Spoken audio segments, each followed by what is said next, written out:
Welcome, everybody, to Rush University Medical Center Division of Nephrology Renal Biopsy Conference for June 29th, 2023.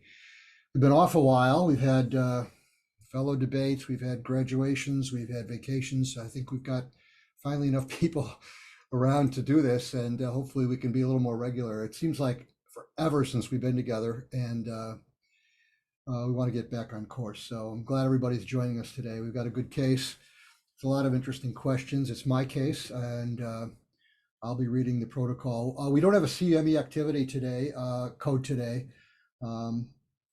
As usual, we have nothing to disclose, and patient confidentiality has been maintained throughout the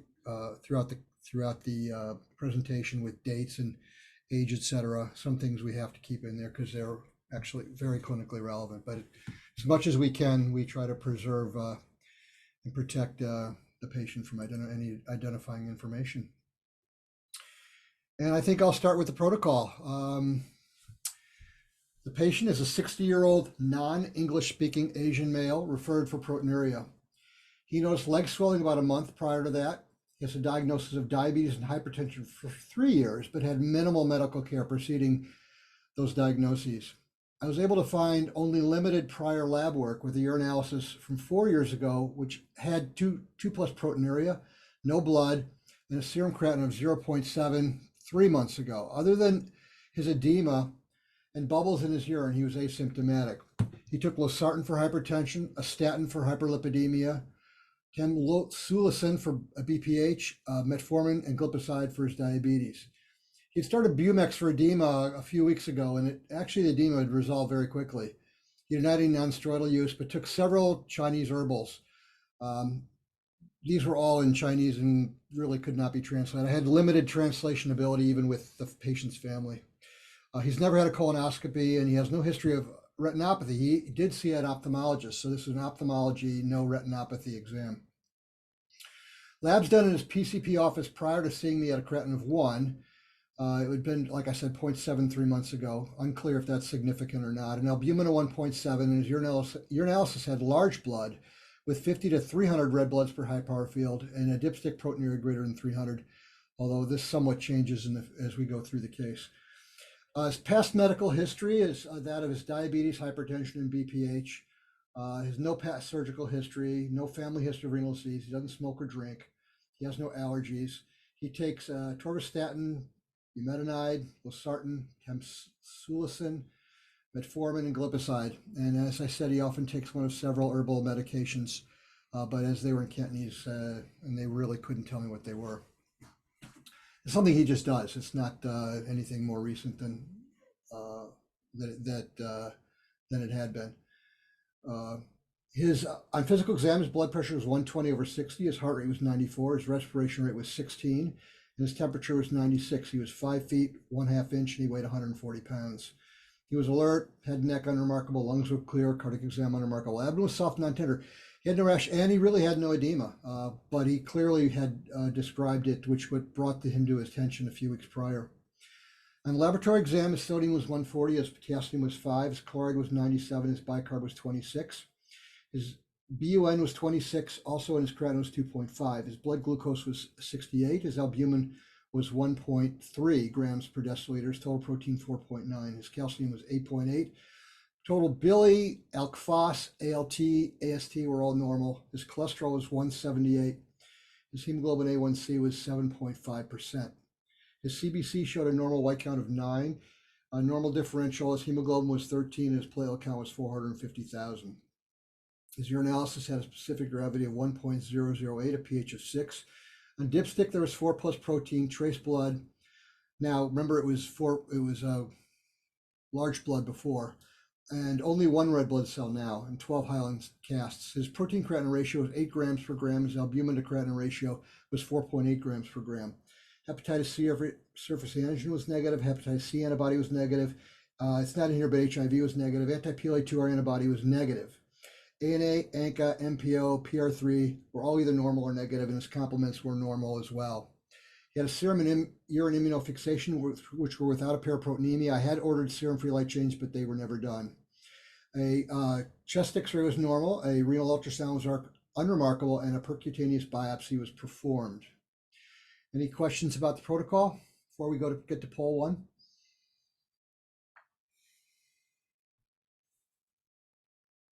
So for poll one, what do you think the histopathic diagnosis will be? Do you think he says diabetic nephropathy? Do you think he has a podocytopathy, which we are now referring to as MCD or FSGS pattern of injury? We're being a little more careful with calling these diagnoses anymore. IgA nephropathy, PLA2R negative membranous glomerulonephritis, or fibrillary GN. We'll give it a few minutes. Your votes are anonymous. We don't call anybody out. We have no idea who votes for what. Roger, Yeah, Dick. after you get through summarizing the poll results, I'd like to make a comment about the exclusion of a disease that should be on this list. Absolutely. As I shudder in fear of leaving something off. Yeah.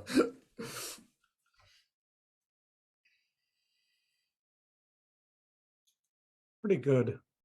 Yeah, pretty good response Pretty good, yeah. there. We'll end the poll here, and I don't think it's going to change that much. So we've got 15% with diabetic nephropathy, 25% say podocytopathy, 11% say IgA nephropathy, 39%, which is the winner, says a PLA2R negative membranous GN, and number 5 is fibrillary GN. So Dick, what would you like on the poll? Well, anytime I see a 60-year-old person with a normal blood pressure and severe nephrotic syndrome with a normal serum cholesterol, I think of amyloid. Valid point. And I would have definitely included amyloid in this list of differential diagnosis. Fair enough.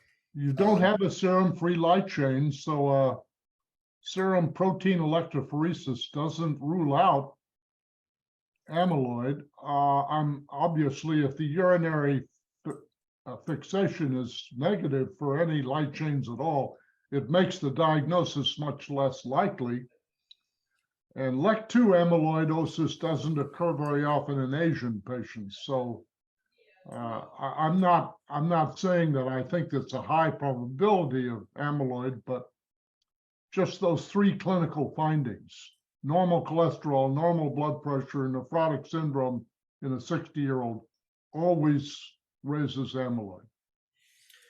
So how now, just as an FYI, about a week later we had repeat labs and his cholesterol was now about 300.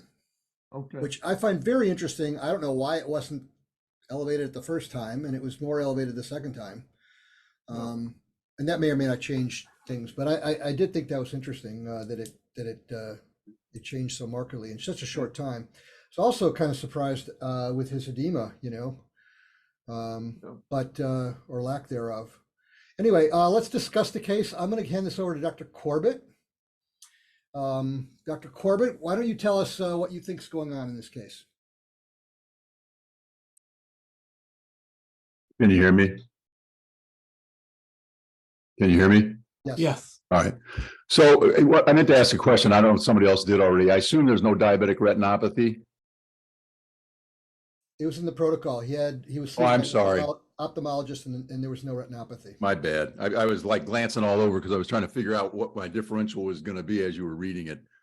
So, the interesting thing is the person presents really with nephrotic syndrome and now has what looks like acute renal failure on top of it, because from what I can gather from the protocol, if I'm not misreading it, his creatinine was 0.7 and now it's 2.5. He's got nephrotic syndrome. Well, he doesn't have edema, but he's sure got hypoalbuminemia and proteinuria of greater than 3.5 grams. So as far as I'm concerned, he presented with edema. Oh, that's right. It got better with the diuretics. So he's got nephrotic syndrome, and now he's got that plus acute renal failure, and had some hematuria, which has since gone away. I mean, the first thing that kind of came to my mind is this one of these people who's had diabetes a lot longer than we've known, and basically had proteinuria because you said he had some protein originally, 2+, even with a normal creatinine. Had proteinuria due to type 2 diabetes mellitus, and then it's not uncommon if you have a second lesion to have IgA nephropathy in patients with type 2 diabetes mellitus, especially if they have hematuria. So I have to admit, the first thing that kind of came to my mind was diabetes with IgA nephropathy. Then you start getting into why in the world would the creatinine be so high? Well, if you kind of stay with that reasoning, then maybe he's got IgA with a crescentic lesion associated with it, something a little more aggressive. You segue from that, does he have diabetes with, as you say, a coexisting podocytopathy, which I find always kind of difficult to determine whether there's two things or one. But we have seen patients with diabetes who have what we think might be minimal change disease just based on the way they present. They've had diabetes for a short time and all of a sudden come in with sudden onset nephrotic syndrome. And those patients will respond to therapy with steroids, which is another possibility here. The fact that he's not hypertensive could be a result of the fact that he's on, losartan and Bumex. So, does he have diabetes plus minimal change disease, or does he have diabetes plus an FSGS-like lesion? Those are possible. And then he has acute renal failure because of his nephrotic syndrome, as opposed to a proliferative lesion, or it could be, like I say, it could be ATN because of his severe nephrosis. Those are the things that kind of stuck out most. I mean, Dick brings up the interesting point about, in his age group, amyloid's a possibility.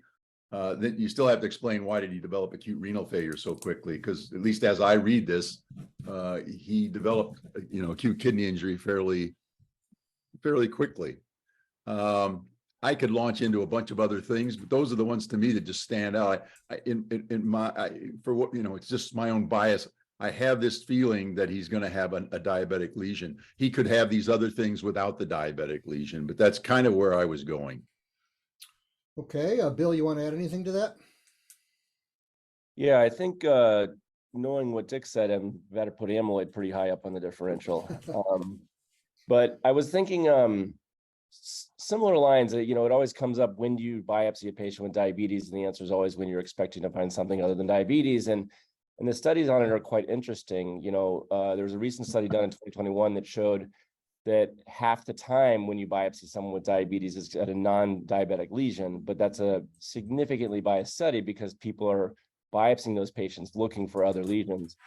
When the collaborative study group did their pilot trial of biopsying everybody, or a few certain amount of patients, I think there were maybe 50 or so, prior to enrolling them in the irbesartan diabetic nephropathy trial, it was almost 95% of them had diabetic. So if you really think that they have diabetes, they often do. So I think this case certainly deserves a biopsy. There's things here that are not consistent with diabetic nephropathy alone, as Dr. Corbett went through. Hematuria is not always consistent.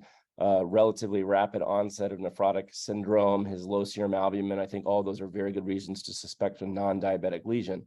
So if he does have a non-diabetic lesion, what would it be? I really like the idea of a NEL1 membranous. He's got this history of Chinese herbal medications.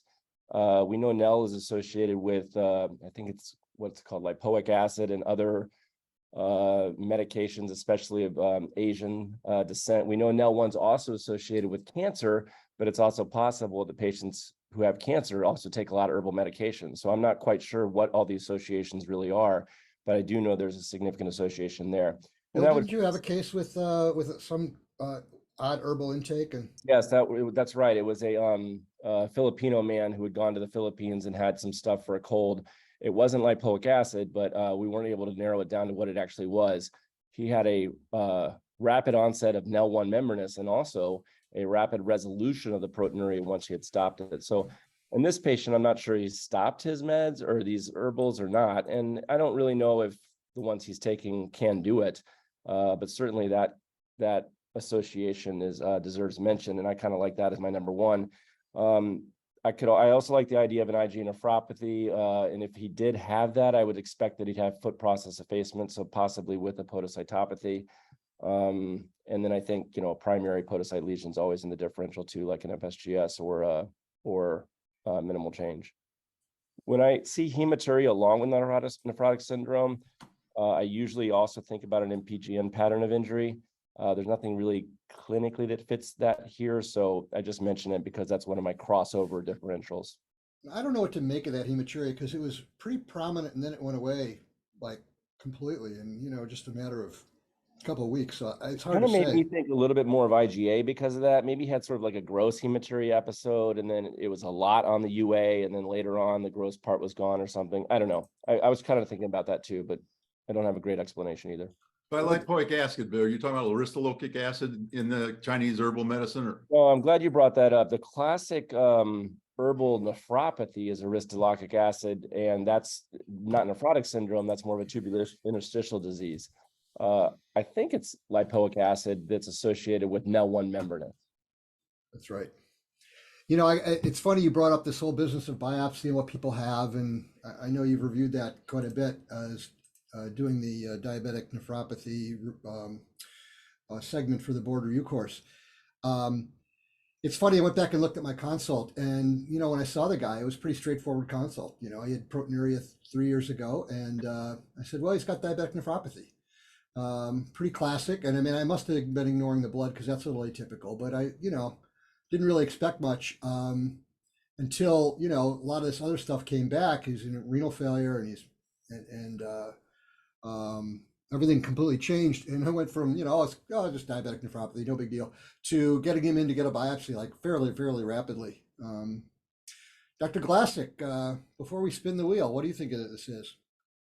Well, I just want to comment on the leading poll diagnosis, PLER2R negative membranous. If you go back and look at the Mentor trial, which included a placebo or a no treatment group, the incidence of AKI in membranous nephropathy was 0 over 2 years. So if this patient has membranous nephropathy, NEL1, whatever, a rise in creatinine from 1 to 2.5 over a few weeks' time is just not compatible with the diagnosis. There's got to be something else to explain it. Maybe an interstitial nephritis from diuretics, maybe a transformation into a crescentic disease. But this is not garden variety membranous nephropathy with this creatinine change.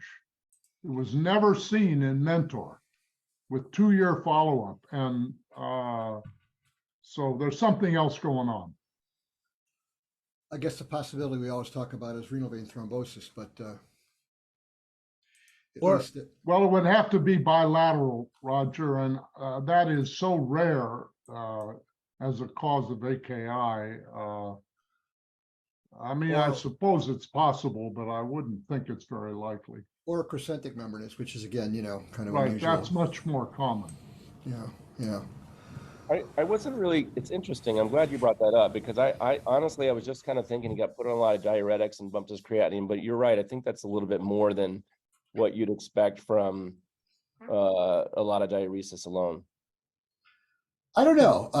And I'm only thinking in retrospect too, because he had edema. Now, when I saw him, he had 0 edema, you know, and I suppose it's one thing to diurese somebody. It's also take somebody with, you know, all of our diagnoses are pretty significant nephrotic syndrome diagnoses. His albumin is very low, and then his albumin completely goes away. I mean, I could kind of see diuretics doing that, but it wasn't on my radar necessarily. There was diuretics. My radar was get him in for a biopsy ASAP. Well, unless he had a lot of vascular disease, right? Which we'll see on the biopsy. You know, if he has a lot of vascular disease, then maybe with the diuretics, there's enough downstream effect that he gets ischemic from over diuresis. It's, you know, it's hard to know. It'd be interesting to see the biopsy. You know, the other thing I know Bill was talking about, the one paper, Vivek Dagati and their group had a paper years ago looking at diabetes with microscopic hematuria. A third of them had diabetes, a third of them had diabetes plus something else, and a third of them had just something else and no diabetes. So, I mean, there's no question a biopsy, I believe, will be quite helpful here. I guess the real question is, was the diagnosis in the first differential that was thrown out there? And of course, the way this conference is going, I'm always figuring that there's something lurking there that'll come up on the next quiz. I've done that, but not very often. But we'll leave it at that. Well, hopefully a biopsy is useful here, and I think it's time we go to a biopsy. Let's see what who the wheel picks. Oh, great wheel. I had to oil the wheel. It was really rusty. It Give me a like, second here. It was It sounded like the Tin Man from Wizard of Oz because it hadn't been used in so long. But I think it'll be pretty smooth now.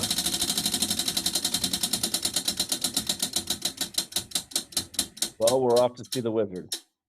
Or Saba Give me a second. Saba.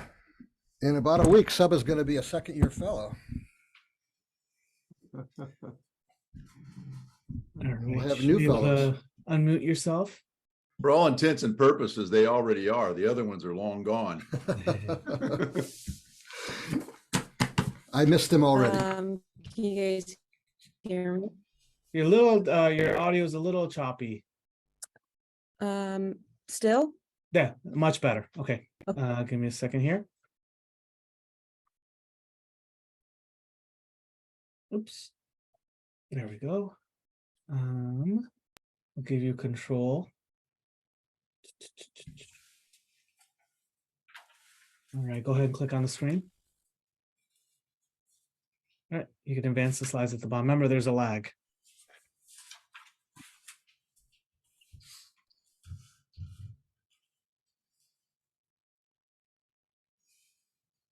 Okay, so this is our first slide. This is a trichrome stain showing one core.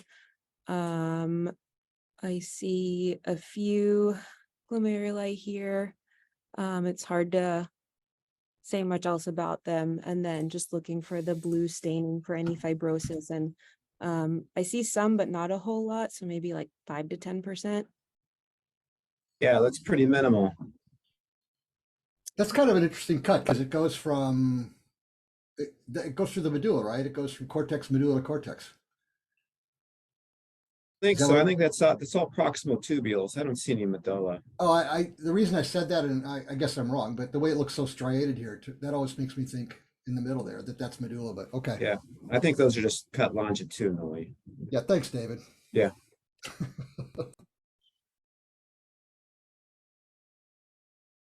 Okay, so here we have a PAS stain. We have this glomerulus here in the middle.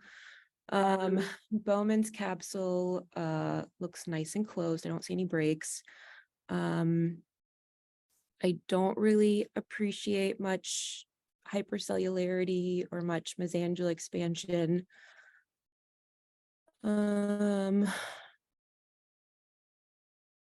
Looks okay to me overall. On the sides, maybe there's some sloughing of the brush borders in some of these tubules.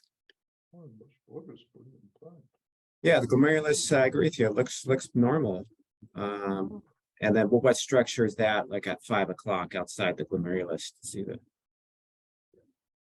This yeah, what's that? is this the distal tubule? That's a little arterial. Yeah, that's a Oh, little right. smooth muscle and yeah. There's no hyalinosis. It looks normal. Okay.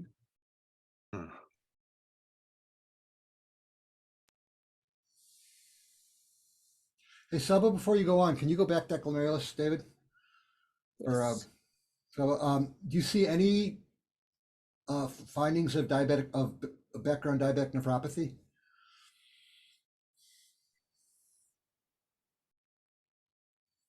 Do I? Yes, do you? No, I don't.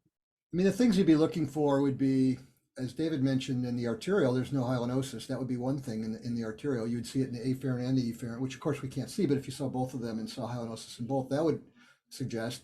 If you saw some mesangial expansion, the mesangial expansion variant, or greater, which is the KW variant, we don't see either of that. So we don't really see that here. Now, that's not to say that the basement membranes won't be thick, because that's the first thing you see, and that'll be an EM thing. But at least on light, it really doesn't suggest a background diabetic nephropathy. Would you agree, David?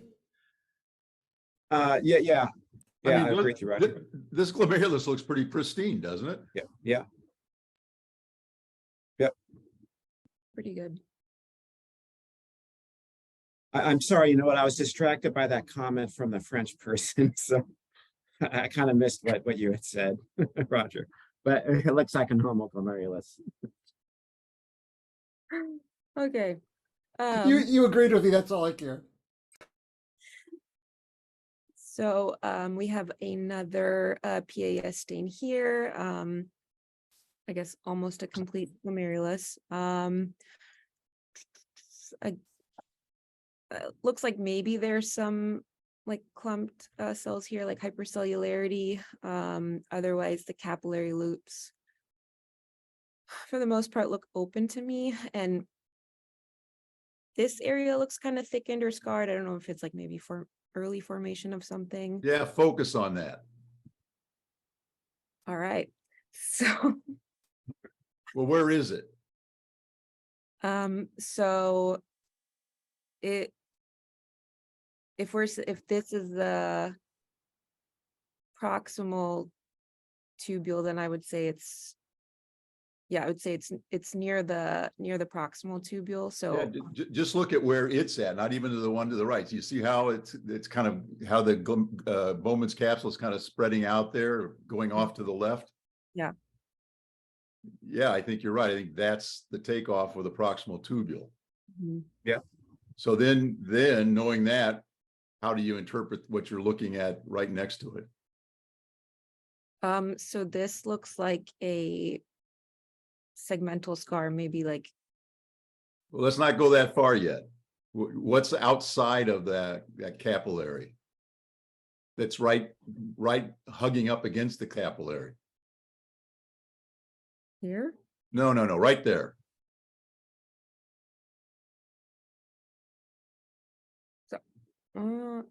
Sorry, Dr. Corbett, I'm not following. That's the podocyte. Right there, right where you were. Okay. Why don't you just explain what you're, So this is a tip lesion, unless David tells me it's not. Yeah, it's a tip lesion. So you see the collapse there. I can't point at it, but you were pointing right at it. There's a collapse there, and you've got proliferation of the glomerular epithelial of the podocyte, essentially the glomerular epithelial cell, right at the takeoff of the tubule. Yep. Okay. And what you saw down below may be another one that's developing. I agree with you. That looked at that one capillary loop was not open, and it looks like it may be collapsed, but it didn't have as much as far as glomerular epithelial cell hypercellularity, if you will. But this one definitely does, and it's right where you'd expect to see it. The only thing that you don't see, which you don't have to, is an adhesion to that proximal tubule. But this fits perfectly for a tip lesion. Yep, agreed with everything said.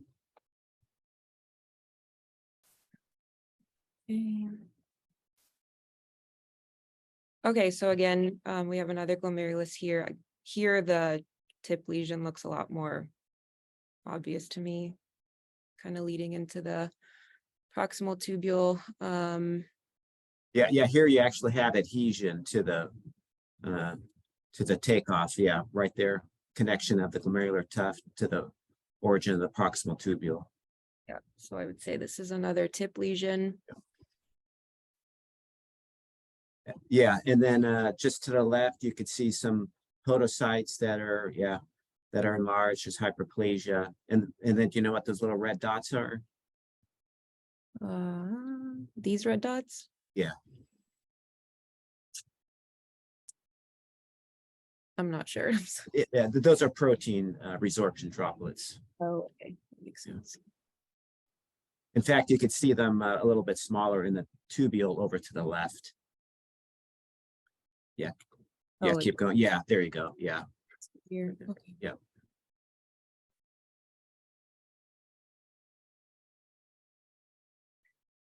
Okay, so this is our Jones stain. I'm looking for any spikes or holes along the capillary walls, and I don't really appreciate anything. Everything looks pretty intact. So for me, that would kind of rule out membranous. Yep, they look smooth, no spikes or holes. We would have to wait to the fluorescence to rule out membranous, but there's certainly no GBM changes here.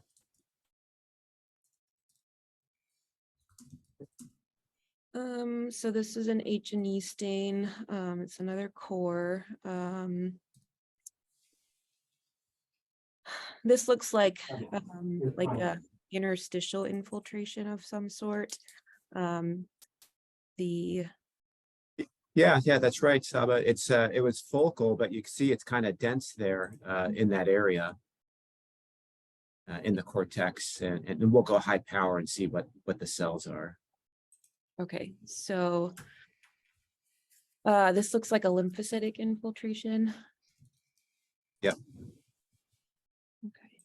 And do you see any, how about that tubule? Do you see any active tubulitis there?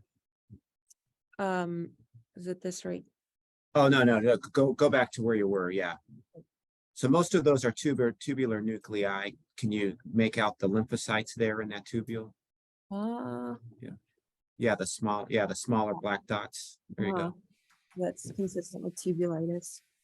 Yeah, active tubulitis. Yeah. So there was this focal, acute tubulointerstitial nephritis. There were no eosinophils or granulomas. Mm-hmm. David, Mario, do you think there is also some vacuolization of tubular cells? Yeah, for sure. Over at 9 o'clock there, vacuolization. Yeah. What's the clinical significance of that? Vacuolization? Big time proteinuria damaging the tubules. But can't you also see it with hypokalemia and people? like Renal? So that's right, Steve. Yeah, Mario. That's not protein. That's vacuolization of the epithelium, and it could be seen in a different, as Dr. Corbett said, different conditions: hyperkalemia, calcium inhibitor toxicity. Yeah, the difference is that in calcineurin inhibitor, you have isometric vacuolization classically, which is not the case here, but your point is well noted. Now, I was under the understanding, and please clarify for me, that in cases of severe proteinuria, there is sometimes vacuolization of proximal tubular cells because of the damage by protein to those cells. That's not the case, you're saying? I mean, maybe in a minority of cases, but I mean, for most cases of nephrotic syndrome, I don't see this vacuolization.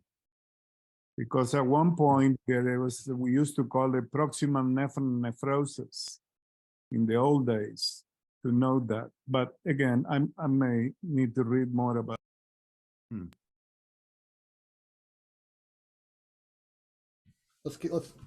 Let's pick it up here. We've got a lot to discuss.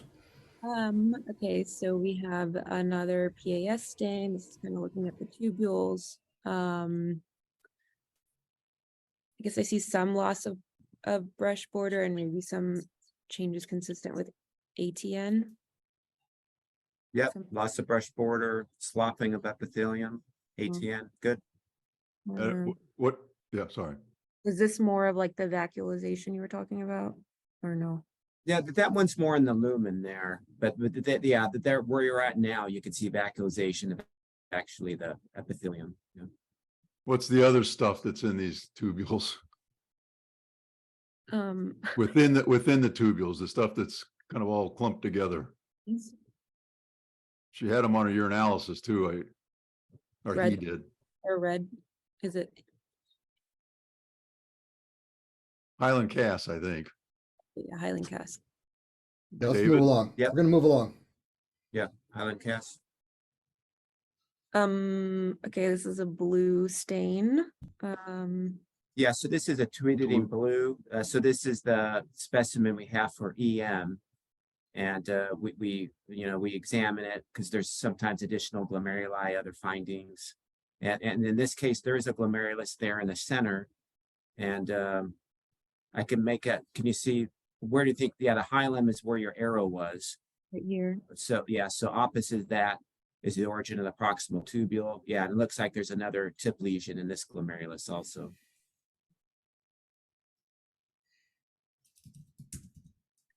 Okay, so this is our EM. This is our urinary space, capillary space. So just looking at the basement membrane, the foot processes look very effaced. the basement membrane looks thin, but I'm not sure if I can accurately say that. Well, And one thing they're not is thick. okay, so they're not thick. Yeah. And I don't see any podocytes, so I mean, I see some, but they're fairly effaced. And then I But don't fairly are diffuse. diffuse. Sorry. Yeah. Yeah, really completely effaced.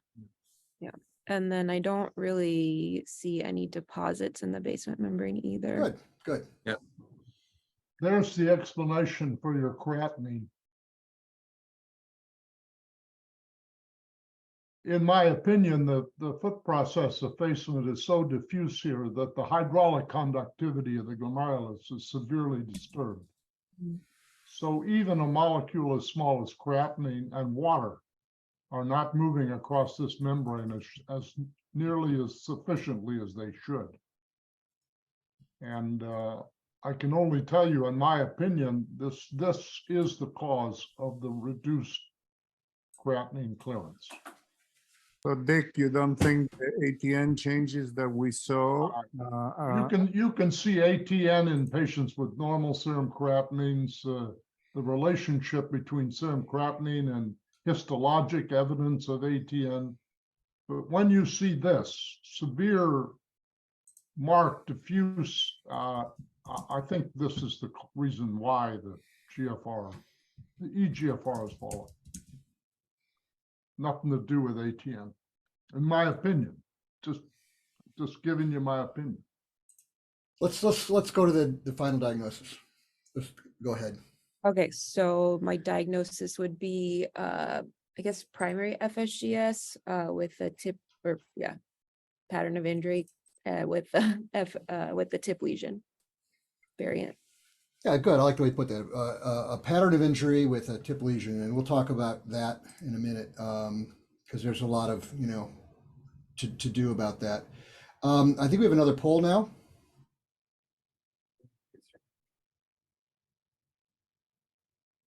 So based on this pathology, how would you treat this patient? Number one, stop all herbal medications alone and watch for a month or so. Number two would be everything, obviously stop the herbals. Steroids alone. Number three is a CNI.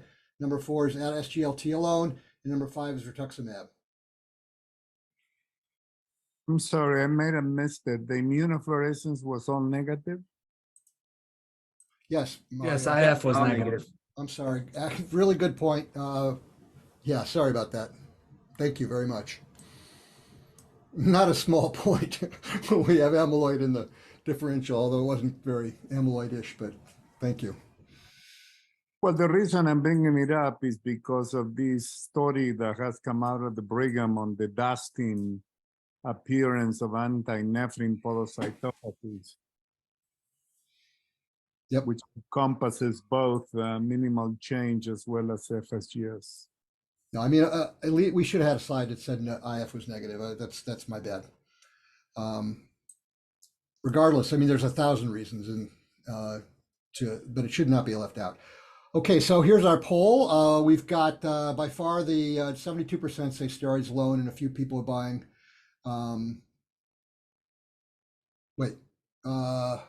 Yeah, steroids alone is really the largest answer. Steve, what would you do in the short version? I agree with the steroids. I mean, unless there was an issue or you were worried that the diabetes is just so difficult to control, in which case I might try rituximab, but for sure, I would start off with high dose steroids. Anybody feel strongly differently? Well, no, just to reinforce what Steve said, you're dealing with a tip lesion, which is known to be highly responsive to steroids. Okay, so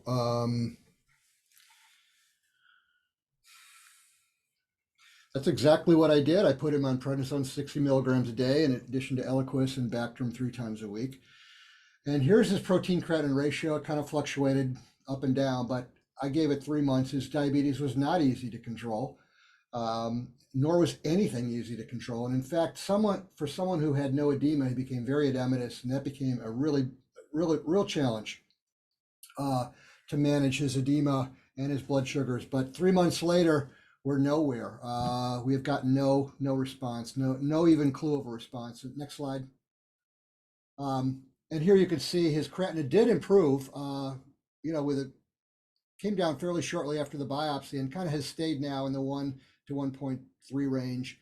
Kind of goes up and down based on his diuresis, but it did improve. So there was clearly an element of acute renal failure, I should say, that got better without the proteinuria getting better.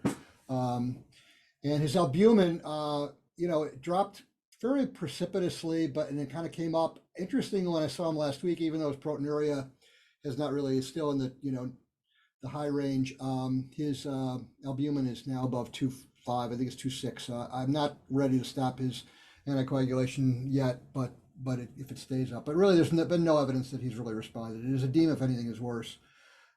Next slide. So poll number 3, what would you treat with this patient now? Would you give this patient? So we've given 3 months steroid unresponsive, 3 months. Rituximab, cyclophosphamide, a CNI with RAS and SGLT2, Ethcar gel, ACTH, or plasmapheresis or lipopheresis.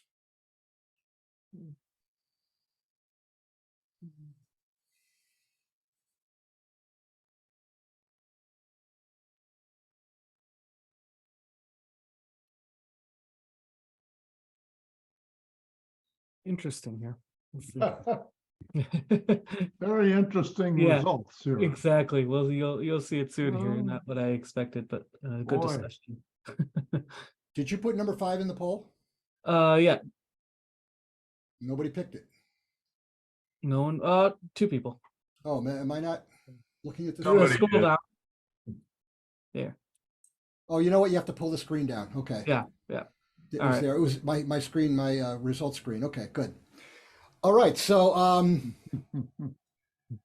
interesting. I think I'm just going to skip any more faculty discussion and kind of get to my discussion here. By the way, if you didn't, I think you can all see it now. Rituximab won at 53%. CNI was second, and then a spattering of cyclophosphamide, Acthar, and plasmapheresis. Interesting, as Dick said. And we'll see if he thinks it's as interesting as I did, and people are going to buy into my argument as we move along on the case here. Next slide. Go ahead. You can take control. Okay. There you go.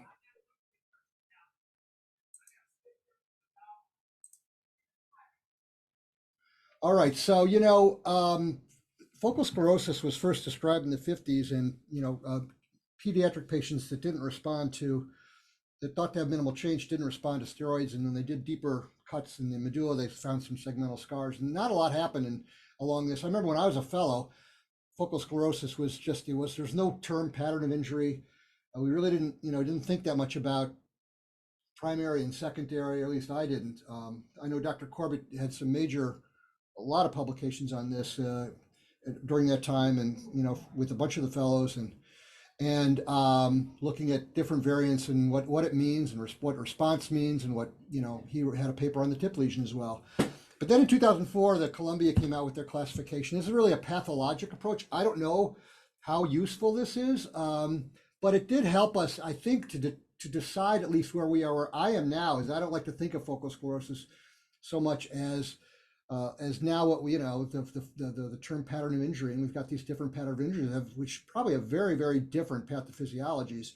Even within the collapsing variant on the top left hand corner, there's drugs and viruses and things that can do that.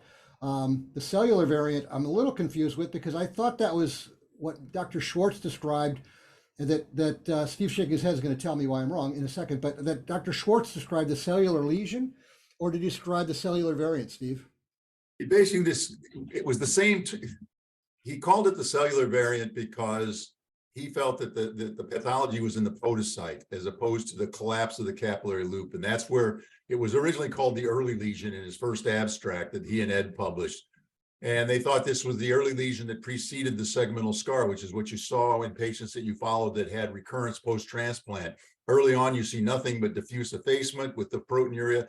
Later on, that you'll see this basically what he called the early lesion, or the cellular lesion, where you have collapse of the capillary loop with proliferation of the glomerular epithelial cell, which is thought to be in part due to dysregulation, and then go on to have a segmental scar. there was a criticism about calling it the early lesion, so he called it the cellular lesion to basically point out that this was a glomerular epithelial cell abnormality. Everybody else called it the collapsing lesion, which their concern was that focused more on the capillary loop as opposed to the real pathology of the podocyte. He was actually involved with this, and I think he walked out on it because Vivette then basically called this cellular variant, which was really more endocapillary proliferation. It was more like it's more like an endocapillary or proliferative lesion, like you'd see in lupus or something else that can sometimes occur in these patients. And then they basically referred to the collapsing variant as what we would have called the cellular variant, which is why when people read our paper, you have to almost tell them our term cellular variant was consistent with and equal to collapsing variant. So that's where I got confused. Yeah. So they still think that there's a separate lesion that's not early collapsing, I guess. There's a lesion that can have endocapillary proliferation and focal sclerosis that's not associated with lupus or vasculitis but it's so rare. It's so rarely seen. It's not even funny. Okay. All right. Well, that's the path, and I don't know how much that helped us. I mean, I think that, when you look at all the different, which I'll show you in a second, the different pathophysiologies, I'm not sure that calling them all focal sclerosis helps, but there's also the clinical approach, and this is from Up to Date, and basically kind of falls into whether or not there's nephrotic syndrome and then diffuse foot process effacement. And you follow our patient, he was nephrotic, he had diffuse foot process effacement, blah, blah, blah. But he didn't respond, and they said perform genetic testing. I don't know. I could have put genetic testing as one of the options of what to do now. I think at his age, I don't know that that's really the appropriate thing to do. It doesn't really feel that way at all to me. I like to think of, it's pretty, more and more that that we have this pattern of injury is either primary or secondary, and it's pretty obvious clinically. Should be pretty obvious clinically what's primary. It looks like minimal changes. He's just acute onset of nephrotic syndrome, diffuse foot process effacement, and specifically recurs in the transplant, or importantly recurs in the transplant. It's easy when you've got all that.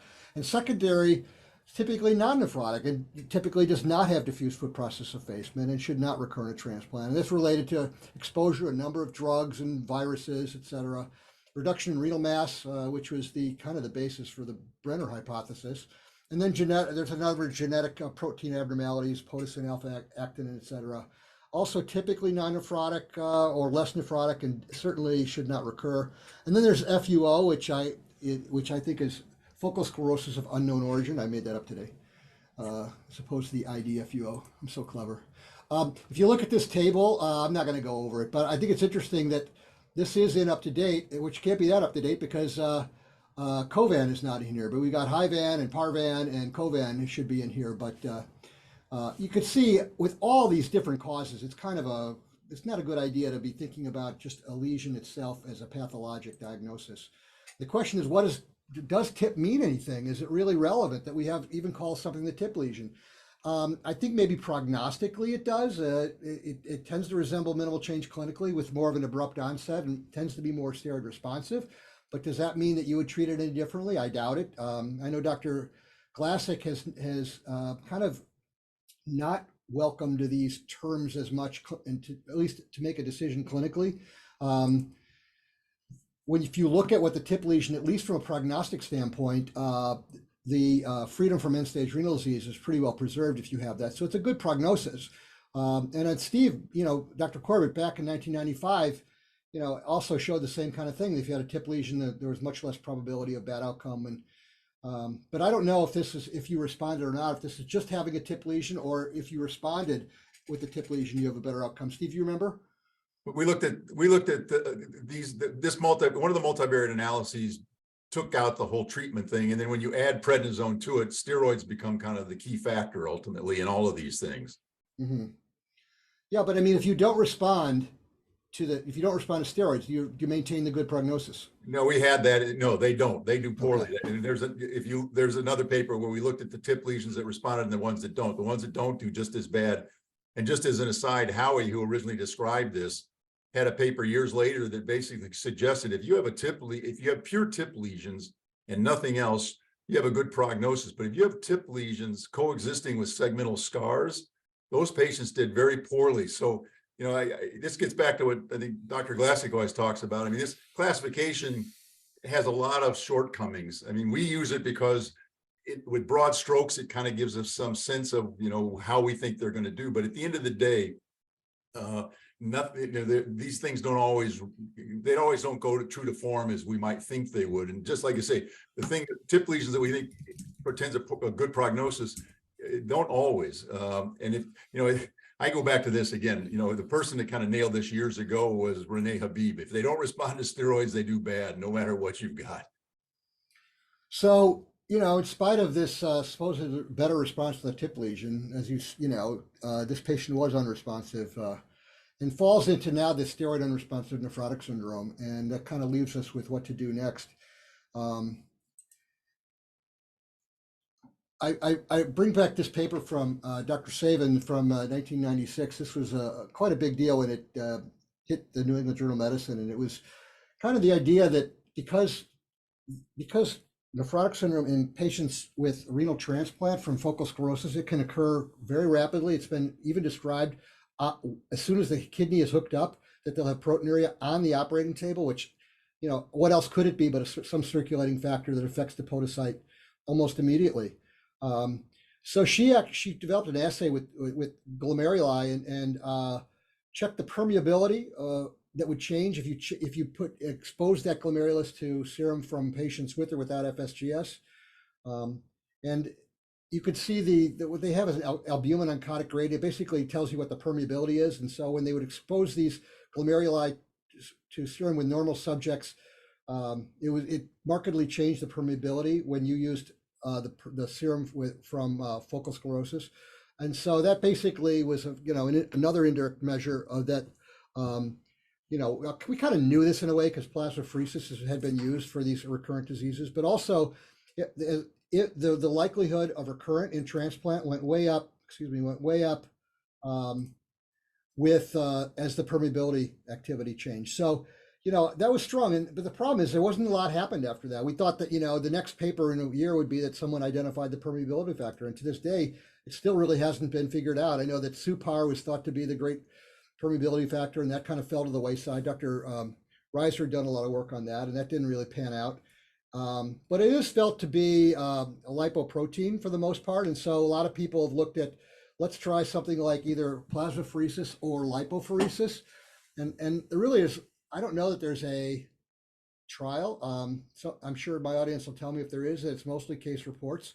This is one that I found a little more recently that was put out last year in KI Reports, and it's not super impressive, but it was a retrospective, non-randomized, non-controlled report of 21 patients over 23 years. All had steroid, this is steroid non-responsive nephrotic syndrome, not steroid responsive. 12 had focal sclerosis, not a minimal change to D. All had failed steroids for at least 3 months and had also the addition of one immunosuppressive agent. They were all pheresed. Remission occurred in 7 of the 21, either complete or partial remission, and 3, which is really impressive to me, 3 of the 7 came off dialysis.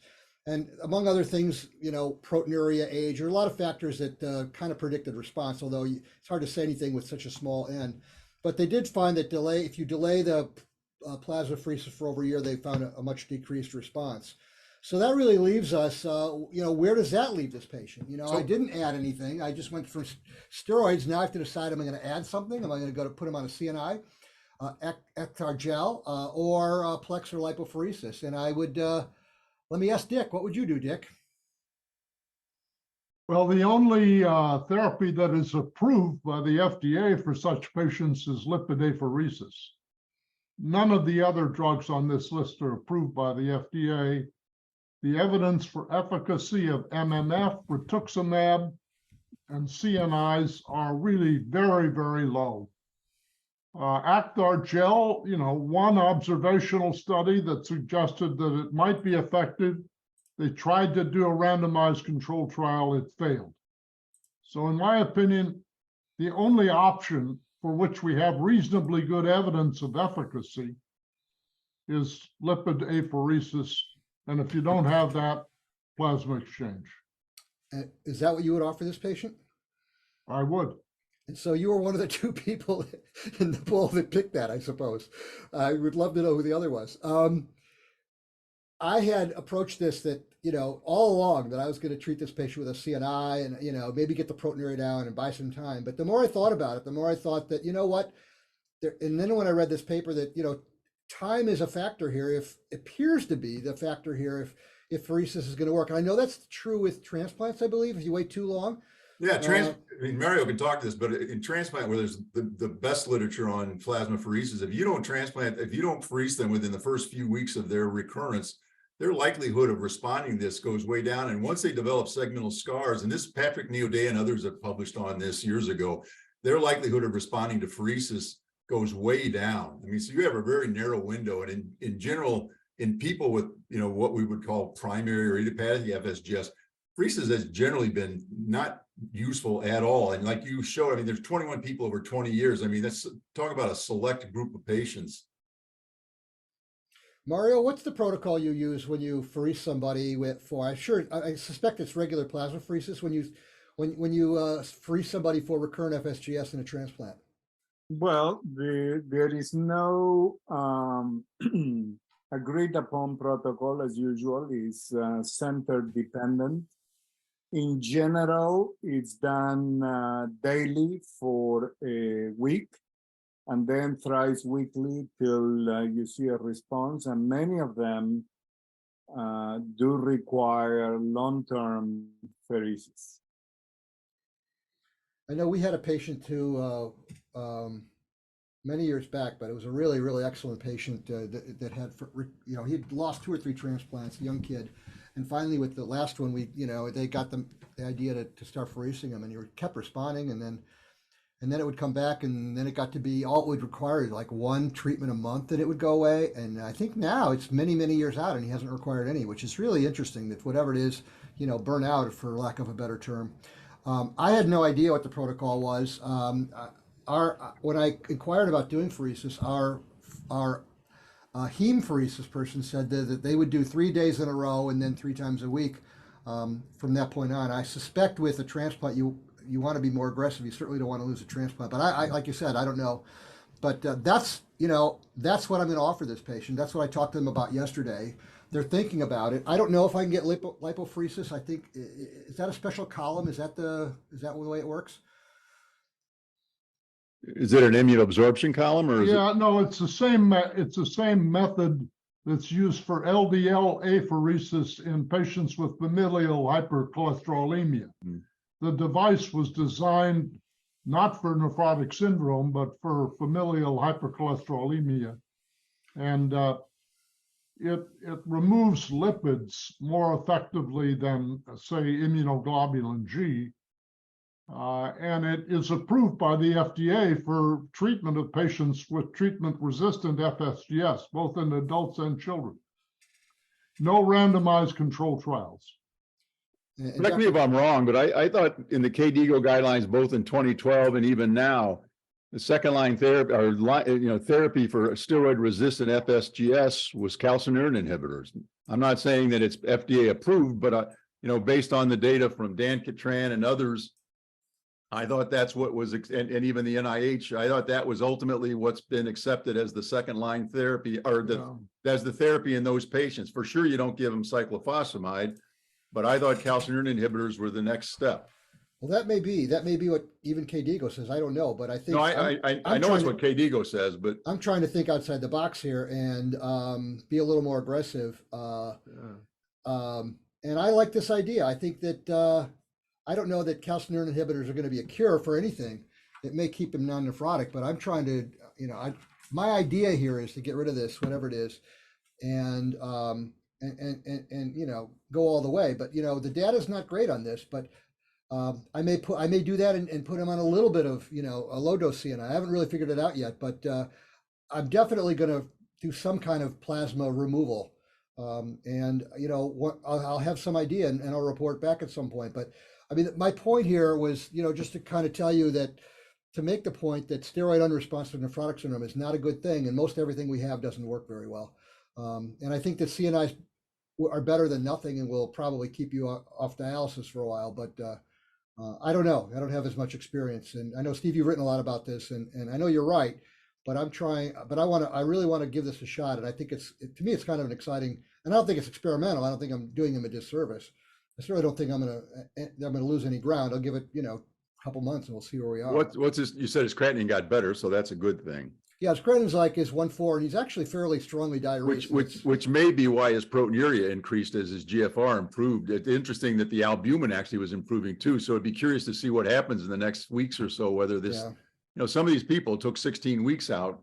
Granted, you should see some improvement and you didn't, but yeah, I know. I know, and I know that you wrote. I mean, that it could take up to 4 months, but I just can't imagine when nothing's happened in 3 months. No. But the caveat is always, it's not like it's 10 grams and goes to 300. You usually see some improvement, which you didn't, which is what I think the other moral of the story here is the tip lesion doesn't always associate with a good prognosis. It's a really good point too. And, just as Dr. Peeve had put in the chat there, I remember he had a really good patient that he's presented before with, I think it was recurrent FSGS and a transplant that responded to nothing except for lipophoresis, and was able to get it through Dr. Sprague up in one of the suburbs. And so, but I'll have to talk to, see if we even have it available. I suspect not if he had to go to the suburbs to get it, but so go ahead, Mario, I'm sorry. David Mount at the Brigham has had, in a small number of cases, good response in steroid-resistant minimal change or FSGS to rituximab. And again, there is no randomized control study, as Dick pointed out, but it's worth thinking about it. Perhaps you want to talk to him about it. I know they're going to publish very soon their experience, but it's interesting. It's very interesting. I'm very surprised. I may have something on that. I didn't even bother to look. I'm so reliant upon steroid responsiveness for rituximab. But I don't know, Dick, have you ever seen rituximab as salvage therapy for steroid non-responsive anything? Well, the literature suggests that the response is very poor. That's right. In steroid unresponsive disease. There have been a few anecdotes of apparent success, but in general, it's very ineffective. So before I end, Dr. Corbett built his career on writing about focal sclerosis. In fact, his nickname used to be Dr. Focal Sclerosis. Steve, what are your final thoughts on this, Dr. Focal Sclerosis? It's an interesting case. I think I've already I've kind of brought it up. I mean, the fun part for me was, as a fellow, as you said, this was an untreatable disease, and up until the 80s or so, everybody just said get them ready for dialysis. But about the same time we published our data in Medicine, Dan Catran had his with York Pay up in Canada, and I think Ponicelli in Italy showed that in fact these patients can respond to steroids if they're giving high doses long enough. So it kind of turned the tide on at least the opinion of whether or not they can, they have as poor prognosis as we once thought. And this is nephrotic FSGS, this isn't non-nephrotic. And it's the lot's evolved since then. There's a lot we clearly don't know, but at least people are willing to treat them. My only thought, again, I go harken back to Renee Habib's editorial, and that is, the ultimate outcome in these patients still is dependent upon how their response to steroids are. And these other things, it's trial and error. Like I say, calcineurin inhibitors are classically what you do in FSGS. It's steroid non-responsive, but it doesn't mean you can't try these other things. It's just that they're not always as helpful. I think the one thing from this case is, the moral of the story is, as much as people like the classification, and I know Dick doesn't, and I'm not saying that I bought into it completely. I just use it to help kind of guide me, at least what I think might happen, but nothing's absolute. And as this case shows very nicely, the tip lesion isn't as benign a lesion as we once thought it might be. Yeah, I don't know. I mean, that's kind of was my point. That look where we evolved. We've gone through many evolutions of this disease, from like thinking it was a one condition to thinking it was realizing it was all these pathophysiologies, and approaching it certainly more clinically than pathologically is, I think, what's important here. The only last thing, and then I'll stop. is that there's more to this than this permeability factor, I think. And that's the other thing. It's like the whole idea that if you pherese these patients early on, if you catch them early on in a recurrent FSGS, that you can actually have benefit. And actually in Virginia Sabin's paper, she really focused around, a lot of her data was based on one patient that she pheresed for years, that if she didn't pherese, they would relapse. You know, the fact is if you catch them early and you pherese them, you may have some benefit, but there's something clearly going on in patients once they get beyond a certain point where removing that factor doesn't seem to make a difference, which makes me wonder that there are other mechanisms that truly come into play here beyond just a permeability factor. You know, just out of interest, we should remember that Lorenzo Gallon at Northwestern published an interesting experience with an N of one patient in whom post-transplant he had a recurrence of the lesion unresponsive to pheresis. They removed the kidney and transplanted it to somebody else, and everything got better. Yep. So that's an interesting experience, has been repeated, has been documented by some other authors, but is not practiced in general. How long ago was that, Mario? At least 10 years ago. Was it 10 years? Those experiments are just so fascinating. And they're so instructive in many ways. No, but could you imagine? I mean, this is just a secondary issue, being the recipient of that kidney and now losing it, having to have it taken out again. That's, I mean, the recipient that basically gave it up to someone else. I mean, that. Yeah, but if I gave a kidney up, I'd like to know it's going to work. No, I'm sorry. I meant the person that received the kidney. Yeah, now it's going to lose it. Yeah, no, that's pretty rough. Yeah. Oh my God. Okay, well, I'm going to wrap it up. We do not have a CME activity code today, but thank you, everybody. We should be back next week. And until then, stay safe and Eid Mubarak. Thank you very much. Great case. Thanks, everybody.